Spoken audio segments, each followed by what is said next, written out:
At CrossFit Lincoln, our passion is positively impacting and changing lives by creating a strong, brave, healthy community through education. We talk about nutrition, fitness, mindset, and more. From the RoRoFlix studio, it's Aaron Perkypile, Phil Kniep, and Paul Konarski.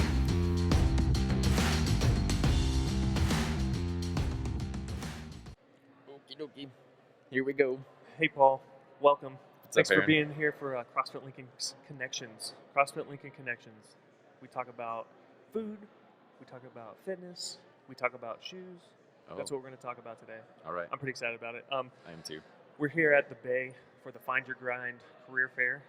Ronnie from RoRoFlix asked if we could come over and do some recording over here. So it's been a fun kind of venue, get people walking by and in and out. If you hear people get loud, it's because of that. We're right next to a construction booth vendor, and so they bang on things and run drills and things every once in a while. I think it's kind of fun. They have a pretty good start to a shed. So Yeah. So, Paul, if people know you, and if people come around the gym, they see that you don't wear shoes sometimes. And when I first saw that, I remember you coached one of your early classes without shoes, and I was like, "What is happening right now?" So, talk to us a little bit about why the no shoes. Okay. This was probably 10 or 12 years ago, something like that. I read a little article in Outside Magazine. This is a magazine about outdoor adventure stuff. And they were talking about minimalist shoes. And whoever wrote the article had tried a couple of different pairs of these minimalist shoes, and he was giving his feedback, and I had never heard of anything like that before. I was out of town at the time. So I come, back into Lincoln, and I wanted to try it out. So I went for it. And at the time, I had been running, so I was, used to jogging and running and stuff like that. So I go for a short jog barefoot because I just want to try it out, and I don't really know what I'm doing, and it feels weird. Obviously, like landing on your heel with no shoe does not feel very good. So I mostly ran on my toes, tippy-toed like a mile or something, and my lower leg and my calves and my feet got a way harder workout than they were used to. And so I thought, okay, there might be something to this. This is harder or more strenuous than what I'm used to with shoes on. So I'm going to try it for a while. So I started running barefoot. And then I started doing CrossFit a year or so after that. And when I was going through my intros at that point, the guy who taught them at the time, his name was Aaron. And first intro, I wore my shoes, and as we were going through it, he made some comment like, "You can kind of do whatever you want in here." And I said, "Well, what about shoes? I have to wear those?" He's like, "No, not if you don't want it." So like, all right, there we go. So I stopped wearing shoes for the most part after that. So, have you found a benefit to lifting barefoot or working out barefoot? Okay, personally, I like it a lot more. I feel like I am more steady on the ground, more rooted to the ground with shoes off than with shoes on. With shoes on, I always feel like I'm trying to get my feet set or something like that. Sure. And try to feel steady. With no shoes on, like it's me in the ground and I'm ready to go. So I feel a lot better that way. Any detriments? Have you seen anything that's kind of been a downside to not wearing shoes when you lift? Generally, no. There are certain lifts. For example, like a split jerk. That's a little tough barefoot. Like that foot that's in the back, you're pushing back, kind of land on the one toe. It's a lot of pressure on one toe. So I usually wear shoes when I am doing split jerks or walking lunges sometimes, the same type of deal. So there's like a few movements where it's nice having the shoe there to help you out. If you have like stiff ankles, then you might want to wear like a weightlifting shoe. And barefoot, there's no, you're flat. So if you don't have ankle flexibility, that can be tough. But other than that, there's, in my opinion, not really too much of a downside to lifting barefoot. Running, You gotta be careful what you're running. I was gonna say, have you ever injured yourself running barefoot or lifting barefoot? Not that I can think of. There have been a couple times I found a little piece of glass in my foot, kind of to be expected. I used to run a lot more around the gym, out back, the 400-meter loop, barefoot in the past. But now there has come to be more glass on the route, so Sure. I usually wear shoes and run out there. But other than like a little piece of glass, and it sounds bad, but it's not that bad. You just kind of pull it off and keep going. So Sure. that's about it. Makes your feet stronger. Now, I heard though, I think Aubrey told me this. Your wife Aubrey said that you're actually a shoe guy. you love shoes, I do. I notice which is people's crazy shoes. to me. Yeah. Which is so you don't wear shoes, but you notice people's shoes. Oh yeah. What makes a good shoe for a guy who doesn't wear a lot of shoes? Okay, so for me and for everybody else, there are a few things to look at when you're buying a shoe. How nice they look, like the style, Sure. that is nice, but it doesn't help your feet perform better per se, right? But when you look at a shoe, if the shoe comes up to a nice even point on both sides, a nice little rounded point in the front, that's going to be tough for your foot to operate the way it should operate. So your big toe specifically is part where most people are going to feel this. Your big toe is going to be bent toward the middle toes, and it's not going to be able to you're not going to be able to push through the big toe the way it should. Your toes aren't going to be able to splay out. You're not going to be able to use the muscles in your foot. Sure. An example I've heard is like, let's say you break your arm, you put your arm in a cast. Well, if you have your arm in a cast for a few weeks, and then you take it out, it's going to be weaker because it hasn't been able to move around the same way. Now, obviously, you broke your arm, so that's affecting it too. Right. But with the shoes, it's almost like you're putting your foot in a small cast, just because it's not as flexible as you Sure. are with no shoe. And so you're not going to be able to move quite as much. You're not going to strengthen your feet, and they're not going to work as well. And your toes are going to be a little more bent. Sure. So look for a shoe that the big toe portion of the shoe is more so straight forward, and then it sweeps around to the So a small little bit toes. wider toe box. A little wider toe box, which Okay. is nice with like most of the CrossFit shoes tend to be a wider toe box. That works out pretty well for most people. Okay.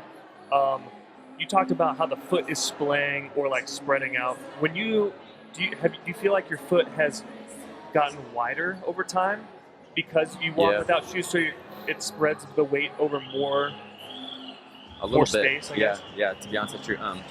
I think from when I started, before I would go barefoot to when I started running barefoot, I think my foot shrunk a little bit.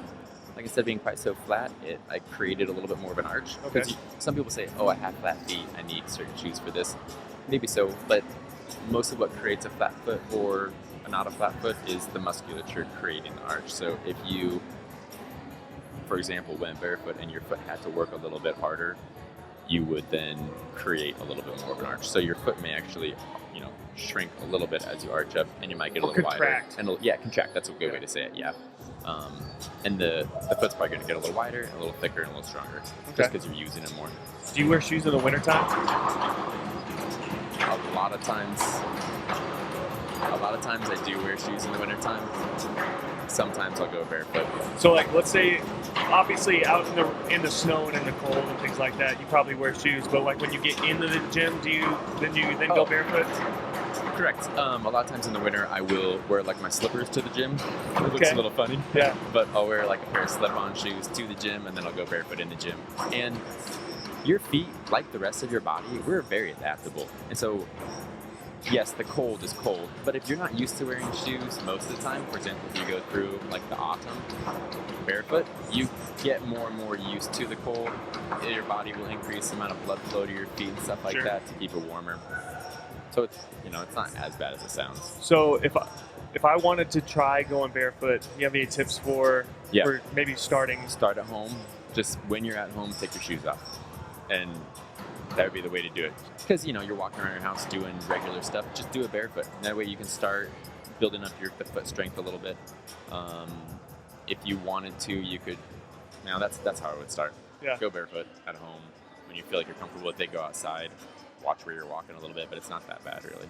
Okay. So. That's great, man. I love it. I think I love the perspective of kind of grounding yourself to with your barefoot or maybe even socked foot. I see people in the gym more often now lift, like when we're deadlifting, they won't wear shoes. One, you're creating less of a deficit that you're having to pull from, right? I'm pulling the weight from equal with where my feet are at. Whereas when I have a CrossFit shoe or any shoe on, I'm creating even just a marginal deficit. So if I'm trying to lift heavy with a deadlift, I want to have to move that weight the minimal amount of distance possible. And your balance is gonna be better and stuff like that. I haven't seen quite as many people back squat or front squat barefoot, and I don't know if that, if they feel just because of a comfort level, like from a comfort level or a comfort perspective or not. But I one day about, I think it was 4 weeks ago or 5 weeks ago, we did a front squat, and I tried to front squat barefoot or in my stocking feet. Yeah. And it felt weird. Like in because a good weird, or just like had to get used to it, or just had to get used to it because I think I have relied on with my foot inside of a shoe, I have more area on the base of my foot, Oh, and yeah. so I've spread some of the weight of my foot when I'm kind of twisting my foot into the ground. Yeah. I'm twisting into that shoe and allowing the shoe to also create additional space to press with that makes sense. in my squat. Yeah. And so it felt a little imbalanced because my heels are narrower than my front foot, but I can pick up maybe an inch total, or maybe more. I don't know. I haven't measured my shoes, but in the heel portion of my shoe for a squat, and give myself a little more balanced That makes platform, sense. I guess. And most shoes, even Reebok Nanos, for example, I think they have like a 4mm drop from the heel to the toe. Right. So you'd have a little bit of, it'll help your ankle flexibility a little bit. Right. That can be helpful. Right. That's interesting. Yeah. I would say in the gym when to try it out, deadlifting and maybe back squat or front squat. It depends how on your ankle flexibility. But deadlifting would be a really good time to start that. Just start playing around with it and see how it feels. And I would put this in a broader conversation of like when you use a belt, when you wear wrist wraps, Bro, that's good. when you do all these other things that might lend some support. Well, I would say if it's something that you feel like you need in order to be able to do it without pain, then that might be something you need to actually stop using and figure out how to use your body without it. Go lighter, move Yeah. unassisted, Yeah. and build up that strength naturally. Yeah. Potentially, yeah. And then use these things like belt, wrist wraps, shoes, weighted shoes, whatever it may be, knee sleeves and stuff like that. Use that to augment the really good patterns and habits that you've built up. Sure. Figure all that stuff out and then add it on. Anything else you want to tell people about barefootness? It feels so good. Barefootedness? It feels so good. It's the freest life you're gonna live. You gotta try it. Well, thanks so much for sharing, Paul. It's some really great insights. Cool. I'd love to hear about the things that what kind of brought you to kind of those unique perspectives on how you move and things in the gym. So, thanks so much for sharing. If you have questions, or you'd like to meet with Paul or meet with one of the coaches at CrossFit and learn more about our nutrition coaching or more about our fitness programs, you can email us at info@crossfitlincoln.com, or you can schedule an appointment at crossfitlincoln.as.me/no sweat intro. Yep. We'll see you next time. Thanks so much, Paul. Thanks, man.